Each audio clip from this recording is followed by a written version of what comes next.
What's up guys, Rogue9 here, and we're back with another discussion topic. Today I want to talk about the leaks, specifically leaks in Rainbow Six Siege. With me today to talk about this, I have three other content creators. You'll know all of them already. We have Griefdrums. How you doing, guys? Get Flanked. What is up, guys? And Prodigio Pete. Yo. So, there always needs to be something. Thanks for joining, guys. Really looking forward to talk about this. So maybe before we kick things off and get stuck in, I quickly want to talk about a poll I ran on my channel yesterday, and that showed that only 16% of the over 14,000 respondents are really not interested in leaks. Everyone else is either mildly or very interested. So I think it's safe to say that leaks have become kind of a staple of Rainbow Six at this stage. Like the last few seasons, we've always known kind of what's coming. We've always known about the new maps, the new operators, their weapons, their gadgets, the loadouts. Even the whole single-player or co-op experience of Outbreak was known long beforehand. We've come to the point where we've come to expect the leaks. We know that almost a season ahead of the new release, we're always going to know what's coming. So what I want to talk about today is kind of what type of leaks there are at the moment, where's this information coming from, how is it spreading, and then the most important part would be, do they harm the game and the new seasons, or do they maybe even sort of help build hype? Is there even a positive to them? And do people even want to know? So those are sort of the things we'll go through one by one. And starting at the beginning, Pete, I think you do cover the leaks occasionally or whenever there is any news about them on your channel. So maybe you want to sort of give us a bit of an introduction as to where this information tends to come from and what the sources might be. Yeah, so I do cover leaks from time to time. It's not really my main type of content, but yeah, I do cover them. They come from different sources. So on the most basic level, it could be something on Reddit or on 4chan. It could be something that is mined by a member of our community. So when the technical test server recently came out, a chap by the name of Artex3, he went through some of the data files on the test server and revealed those to the community. But often, and this dates all the way back to the first DLC, the Black Ice one, there have been visual leaks, like graphical leaks of what the operators look like that have came out before the DLC. So this goes all the way back to the first DLC and is obviously still going on now because we're getting leaks about the next DLC. So if potentially this is something that I feel could be, you know, there's a couple of things at play. There is one aspect which is the community doing it, and there is one aspect where this leak is actually coming out of Ubisoft, because some of the graphical stuff that comes out even before we had the test server just couldn't have been leaked by a member of the community. Yeah, there's no way you can data mine it if it's not in the game yet. Yeah, even before the test server came around, we were getting leaks like that. So maybe in that vein of thought, Grief, do you think that this could be something that is maybe partially by design, on purpose, something that is just sort of to get the community interested, give them a taste? Is this maybe something that is being done? Because I've seen the theory, I've seen the suggestion that this could be just purposeful insider leaks as part of a marketing strategy. There's definitely certainly like the potential for it. I think the biggest thing with this is the seasons go on for a specific amount of time, and I think we were all guilty of experiencing a little bit of fatigue as seasons start continuing for quite a period of time. So rather than wait for the full season to finish before this leak sort of comes to light, I think if they do leak tiny bits of information and just little bits here and there, it does keep that hype going and keep you interested in the game. There is the potential for it. Whether that is the case or not, I'm not 100% sure, I've got to be honest. Yeah, Flanked, any thoughts on you before we move on to the next point? I mean, with that, as far as is it coming from Ubisoft, I think there's a really good chance of that. I know that, you know, in today's world, there's every type of marketing is looked at, and that would be something I would consider, you know, along with a new age style of viral marketing.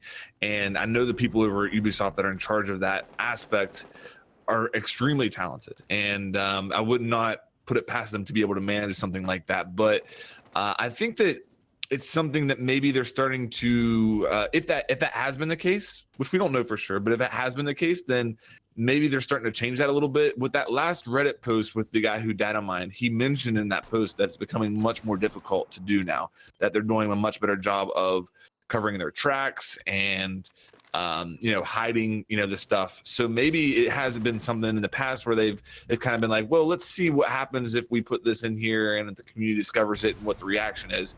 And now maybe they're moving into something like, okay, let's try not leaking as much, because I mean, we're at a point now where we're a season ahead. We're getting leaks now about what could be possibly the operators for the following season, and the current Operation Parabellum isn't even released yet. So I think it's gone to the next level, and I think maybe we might be seeing Ubisoft kind of trying to backpedal on it a little bit. Do you think it's an intentional thing by the devs then, or do you think it's potentially one or two people behind the scenes that work there that are just leaking information? That it's all 100% purposeful or by design necessarily, but it wouldn't surprise me if some of it is. Yeah, I think it is, because, for example, you say this last leak, which people were really interested in seeing. No matter what you say, I'm not going to say 100% of the community wants to see a leak, because of course there'll be lots of people that don't want it spoiled for them. But so many people do want to see it through the popularity of the Reddit threads and videos on YouTube. It's one of the most popular topics there is for Rainbow Six Siege to cover. But the fact of the matter is, you could say on one hand, well, that was actually released by a member of the community and Ubisoft didn't want that. But at the end of the day, Ubisoft released that test server with those files in there, and this has now been going on for 2 years. So it's not really beyond them to realize that that stuff is in there, and they know that members of the community are going to go looking for it. So yeah, I would think it's quite possible for them not to put these little clues in there. I mean, they can tinker with that test server as they wish. So you could say, well, this was actually leaked by a member of the community, or you could look at it another way. Perhaps they left it in there because they wanted it to be found, knowing full well that members of the community are going to data mine the test server. And just coming back on what you were saying, Grief, there are peaks and troughs with the popularity of Rainbow Six Siege, and as you get about a month, 6 weeks into the new season, a lot of the interest dies off a little bit. So having a few little leaks that perhaps doesn't give everything away brings back a little bit of interest to the game. So there could be a marketing strategy behind that whole thing anyway. I think you make a good point there, because you'd think that if they really wanted to, they could make sure to keep future seasons out of the test server as is. And unless there is some way in their development cycle in which they just can't keep it separated, then they know they're taking that risk. And you'd think that if it's a priority to keep that secret, that they should really make the effort to split it out to make sure that there is nothing that can possibly be leached out of a new server as it goes on a test server, either the test build or when a new season goes up. At the same time, though, I think we've reached a point, and this goes back to something Flank mentioned, where stuff is coming out so early. Operation Parabellum is not out yet, and we're already getting information about what could potentially come one season after that. And that, to me, from a sort of marketing perspective, is far too early, because we're still at sort of the peak hype for the new season. There is no reason to try to build hype with small leaks at this point, which then means this is kind of just wasted powder. Yeah, definitely. Just one other point before you move the conversation on. They toy with leaks themselves officially. If you look to the build-up of Outbreak, they created a whole website called Rainbow Six Leaks. So they actually know that from a viral marketing standpoint, they were promoting their own DLC that was coming out in Operation Chimera called Outbreak, and there was this Rainbow Six Leaks website where it's like an Easter egg, and you go over, you put the password in. So they know how powerful a leak and that kind of information is at just rebuilding interest in the game when it tends to wane a little bit for people after a few weeks after the DLC comes out. That's a really good point. The potential for that is that potentially they've tried to stop it and they can't do enough to stop the leaks for whatever reason, and then instead of thinking, well, if you can't beat them, join them, I suppose. Yeah, and I think, okay, it was called Rainbow Leaks. I think almost the word leak for that campaign is a misnomer. It's not really right, because it was really, I mean, finding this password, the Easter egg hunts you had to go through, they weren't easy. They took a lot of effort, and they got a lot of people involved on the Reddit threads talking about this, hunting through these maps to find the different locations and to build these passwords that got you into the website. So that in and of itself built a lot of engagement.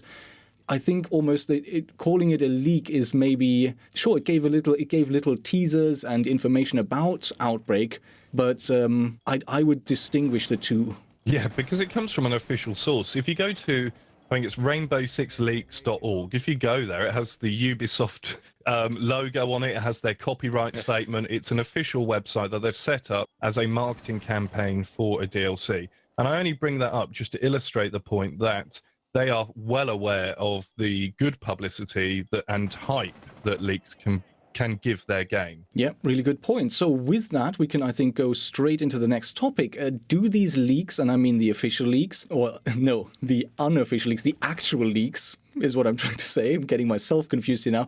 Do they help or harm the game in general? Do they help build hype? Do they help sort of sustain people across those little dips in interest? Or do they kind of give away all the secrets so that when something comes out, people are not as interested, not as excited to see the new stuff? Frank, if you want to start us out there.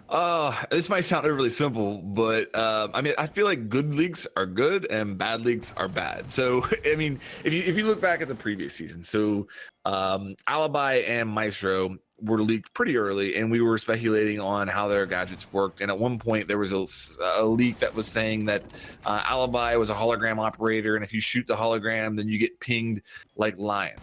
Now, we all know that Lion has a negative connotation, I guess you could say. The Lion outline has a lot of people have negative opinions on that and the effect that it's had on the game. So in that respect, there were a lot of people who had a negative view of Alibi before she was ever released because of that leak and because of the aspect that she may have an ability similar to Lion.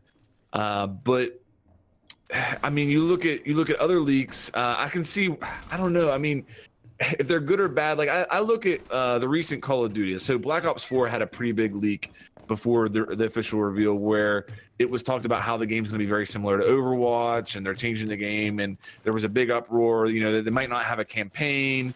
And to me, leaks are becoming a staple in the gaming community, and I could 100% see that leak in the Call of Duty instance being a design to lessen the blow of shocking news.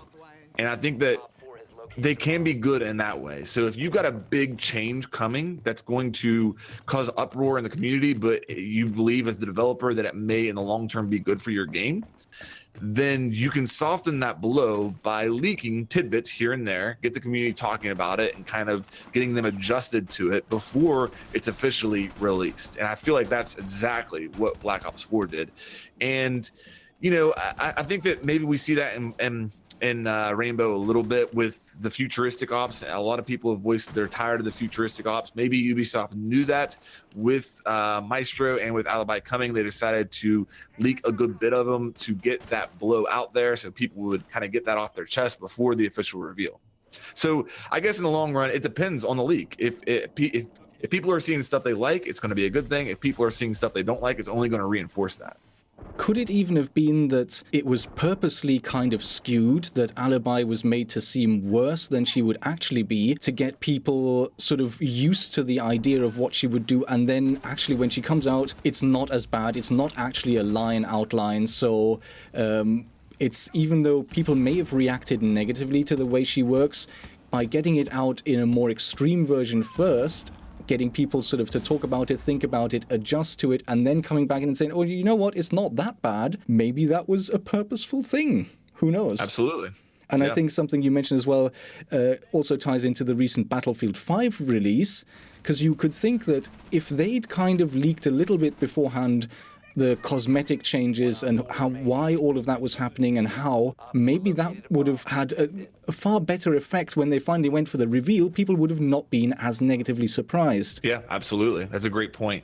So really, I mean, Battlefield actually does pretty good with the leaks. I don't follow that community as closely, but correct me if I'm wrong, Battlefield doesn't have the leaks that you see with a lot of the other games, in my opinion. Everyone was, certainly everyone in the gaming community, rather than sort of the content creators who have access to EA, were completely blindsided by that reveal, and it led to quite a significant backlash. So yeah, for better or for worse, they did quite well at keeping that secret. Yep. So in terms of, I think, do leaks do potential harm? Here's something that sort of really stood out to me with the most recent reveal during the Pro League finals. They revealed the map first and then moved on to the two operators. They talked about their gadgets, they talked about their weapons, they talked about potential interactions with other existing operators. All of this really big stuff, really great news.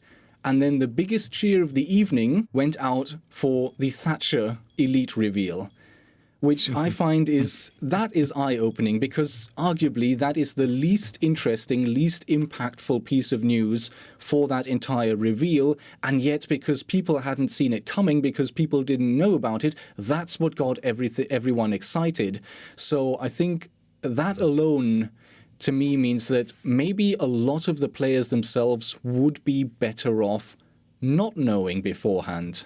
Pete, what do you think? The interesting thing about that, though, right, is that the reason a lot of people knew about the operators and the map and they weren't shocked and holding their hand over their mouth and going, wow, look at this new map, is because there was trailers. There'd been posts before the reveal anyway, little teaser trailers for both of the new operators. So we knew that it was going to be the hologram operator. I don't think that surprise was quelled altogether because of leaks, but in part two because of the teaser trailers. You know, the leaks did suggest that there was going to be a hologram operator and that Maestro was going to have some sort of a turret. That's true. But actually, the teaser trailers revealed much more about them. And that's why people, you know, were expecting to see those operators when they came out, because there'd already been dev posts and teaser trailers about them. And even the map had its own teaser trailer before that reveal too. I agree to some extent.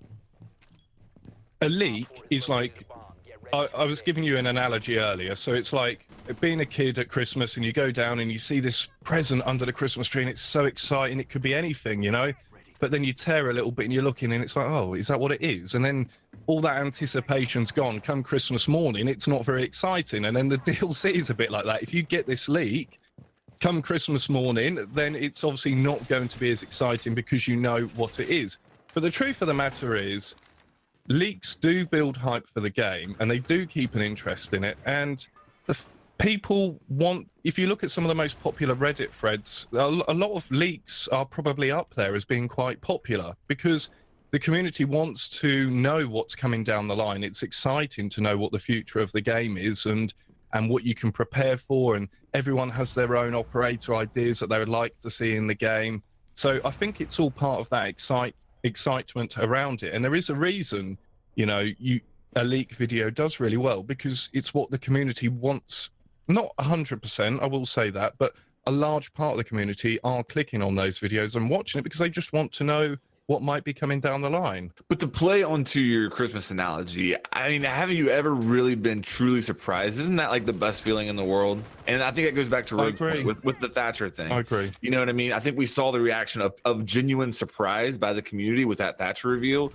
And I mean, you know, I don't know. It's tough. It's kind of like, there's a difference, obviously, between marketing a video game and opening presents on Christmas Day. I don't mean to oversimplify it, but I don't know which way to go. I really don't. Ideal world. The excitement with all of it, you know, the Alibi and Maestro release trailers that you get, the operator trailers. I think if you hadn't have had the leaks beforehand and you hadn't have known that Alibi had holograms, when you first see that trailer and there's 4 of them stood there and you think, okay, what's going on here? And then suddenly one of them moves and the rest just sort of glitch in the background. That's true. That for me would have built so much more hype because I would have been able to analyze it and go, what the hell has just happened there? Whereas once that comes out, if you already know that she's got holograms or there's the potential for that, there's no excitement there at all for me. Along those same lines, though, you look at that Maestro trailer, it was so ambiguous that you would have been like, what? Did he, what, Yeah. what? Now, that may have actually built hype because of the curiosity, but at the same time, you almost feel like that trailer was designed with us knowing knowing that we had a little bit of information, because it wouldn't have made sense if we didn't have a little bit of information about what he did. Yeah. So what if you really like that present, though, Flanked? Yeah, and it's something you really, really want, that will build your excitement, and you'll look forward to Christmas Day even more, to where you can unwrap it and play with it. But if you look at it and it's a pair of underwear, then now you're completely deflated, and there's nothing to look forward to. What if it's an oversized? Then you might have to open it early. That's when you open it early, take it out, rewrap it, and put it back under the tree. Mm-hmm. So yeah, Base off some lube. Yes, that's got going. You know what though? My thoughts on that. Obviously, if you peek and it's a rubbish present, that's kind of, you know what? I think that's maybe initially disappointing, but then once the day comes, you know that it's not going to be anything amazing, and maybe your disappointment on the day would be less, but vice versa. If it's something you really wanted, then on the day you know it's coming, you're still going to be happy to get it finally, but it's no longer got that surprise element. Right. What if you're teased to think it's something greater than it is? And I actually had this as a kid. My brother, who's 7 years older than me, and my dad came through with this box, and it was a big old box. And they put it under the tree, and they were walking like this thing was really heavy with their backs all bent over. And they put it under the tree, and they piled all the presents on top. And then Christmas morning, I was thinking, like, because my dad was saying, what do you think it is? And we're going back like 20, 30 years here. I was like, oh, it could be a TV. That would have been a really big deal. And all this stuff. And it turned out it was a football, which, like, in this massive box. And I was really happy with it. I wanted a football, but it wasn't like what I thought. In my head, I was like, oh, is it going to be Built like it a up TV, to be so much better. It's a Lamborghini. I know it's a Lamborghini. It's got to be. Football, which I was very happy with, but it wasn't a stereo. Well, there we go. That's right back to my marketing lesson. One of the very, very few things I remember from my marketing psychology courses at university is a really simple formula, and that's that the customer satisfaction equals the experience minus expectation. And if you build the expectations up too high, no matter how good the actual experience with the product or service, or in this case, the present is, you are maybe still a little deflated, not as happy as you would have been just straight up getting a ball. Am I right in that? Yeah, maybe. Yeah. I was happy with that ball, though. Wanted a stereo, though. And definitely the excitement is diminished by leaks, 100%. But yeah, the truth of the matter is the community do want to see leaks, is my People opinion. are clicking on it. People do want to see it. There's no doubt about it. The conversation on Reddit around leaks is massive, and it becomes kind of like Sherlock Holmes. They're trying to understand what the leak means and coming up with their different ideas. And that's part of the excitement for many people, is it might be like a little line in the data file of the game that says something, but it can be kind of vague. But it's kind of working out what that might allude to and what that might mean if it came into the game. It just creates a whole kind of new conversation around Rainbow Six Siege. Yeah, I mean, no one can argue with it, because those Reddit threads do get upvoted, they do get a lot of comments, videos that cover it do get a lot of views, do get a lot of comments. So from that perspective, that's simply a truth. There's no arguing with that. But here's an anecdote from my personal experience that I think it really expresses why I feel it's such a shame that there are so many leaks and so detailed and so early. And I think it kind of alludes to something Flank mentioned earlier, and that's some of the best films I've ever seen in the cinema were films where I went in not knowing what they were at all. And some of them were good films, and some of them were kind of mediocre films. For instance, I remember in high school once going to the cinema with a friend. He phoned me and said, hey, do you want to go to the cinema? All right, let's go. No plan. We didn't know what was on. We didn't know what to see. We walked in. We picked up a paper leaflet, looked at the names. There were no pictures. It was just titles of films. And we picked Underworld, which I don't know if you've seen that. It's kind of like this vampire series, vampires fighting werewolves. And by that, I've already given it away. We saw Underworld, and I was expecting some kind of crime drama, something like that, maybe mafia-style stuff. And then you go in and you see Kate Beckinsale standing on the top of a skyscraper right at the beginning. You think, what is going on here? And then she jumps off it. And I'm still just talking about it. I'm getting goosebumps because I had no idea that was coming. Underworld is an okay film. It's okay. It's not great. It's not bad. But that was one of the most amazing cinema experiences I've had because I didn't know. And exactly in the same line of thought there was when I went to see the original, very first Pirates of the Caribbean. I'd been based abroad with the military. We didn't have internet or Wi-Fi or smartphones even in those days, so I was completely cut off. Came home, a friend asked, do you want to go to cinema? Okay, but I'd really like to see an original language film. And the only film that was on that night in English in Germany was Pirates of the Caribbean. So I thought, okay, well, let's go watch a pirate film then. And because we didn't know it was going to be a comedy, we didn't know it was going to have all these elements that were maybe not expected, it was, again, just such a more enjoyable experience than I would have ever had if I'd known that there was going to be supernatural stuff in there, that there was going to be comedy. And I kind of just wish that I could have that wonder for Rainbow Six as well. What you're explaining there, maybe you just answered the question in all likelihood there, Rogue, because what you explained right there sounds like a dream come true, but it's impossible because of the test server. And so no matter what, they're going to put these new ops on the test server, and we're going to make videos about them. So the people who aren't playing on the test server are going to watch those videos, and they're never going to get that experience that you just explained right there. So maybe this is Ubisoft saying, well, we're never going to be able to fulfill that. So why don't we release the information on our terms instead of just letting it hit the test server and, letting it be released by, YouTubers and stuff like that. That's true. If you think about people on console, they have to watch it on YouTube for a few weeks before they get to play it. And of course, I think the test server is a good thing if we really are using it to get rid of bugs and to make sure that balance is correct. But there is a certain element of me that feels that part of it is marketing and promotion for the game because they know lots of videos will be made on it. And it is a shame that people on console do get it so much later after having seen so many YouTube videos about it. I think you've hit on a good point. It's quite a similar kind of thing in a way. Yeah, I mean, going back to your previous point about, Pirates of the Caribbean and stuff, for 4 months I was obviously away and didn't have access to the internet. I didn't get to see all of the Chimera leaks.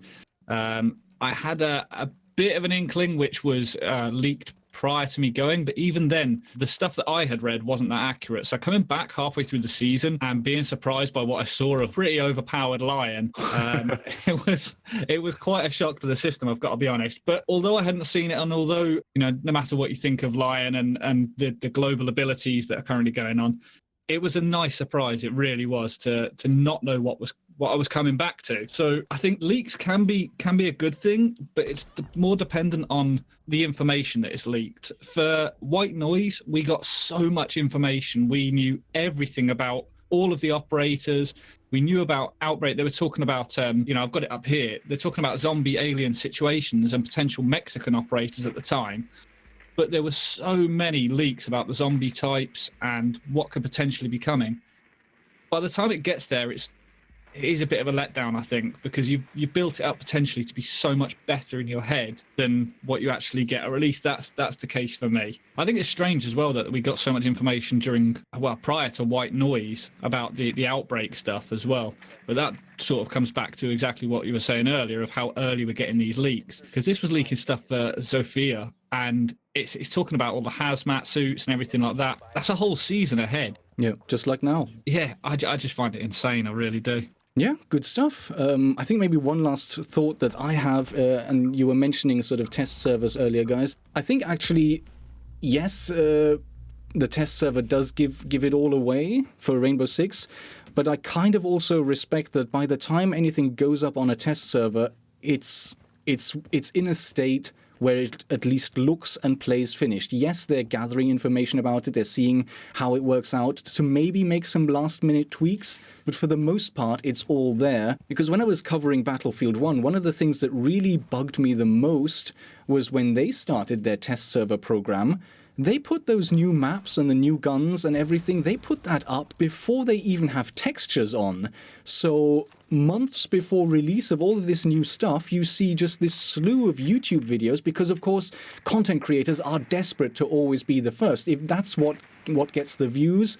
So you get these people competing with each other, covering stuff that just looks like absolute garbage. You just have these grey textures everywhere on the guns, on the ground. It looks like a joke, and that's what we're getting exposed to, giving away all of this stuff that could actually have had more of an impact. So specifically in terms of the test server question, I think the way Rainbow Six does it is actually still kind of acceptable. It's not the worst it could be.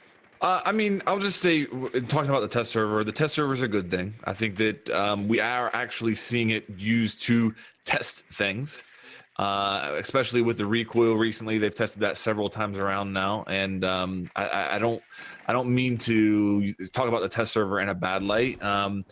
I do sympathize with the console players, feeling like kind of left out of that, and and especially for the bugs to be fixed on PC and then the console version to roll out with bugs. I can get the frustration there, but I think one thing as an overall concept here, you have to kind of look at the proof is in the pudding, and whether it's been by design or not, it's worked. Rainbow has been a very successful game, and every season seems to be a shot of adrenaline into the community. So, we can sit here and say whatever we want, whether it's by design or not. It seems to do the trick and to be effective. And that's really the last thing that I'll say. Ultimately, this comes down to Ubisoft with the leaks. Information is coming out of their offices and leaking onto the internet, and it's not a one-off. It happens every season like clockwork, all the way back to the first DLCs. There has been leaks. So is there a rogue person in their office leaking it? Or is there a nod and a wink? Hey, Charlie, put this up on 4chan. I don't know what's going on, but it can only be covered if it comes out in the first place. But I would agree, ideally, for excitement for the community, when it comes to the reveal of a DLC, having not seen the leak first would be a good thing.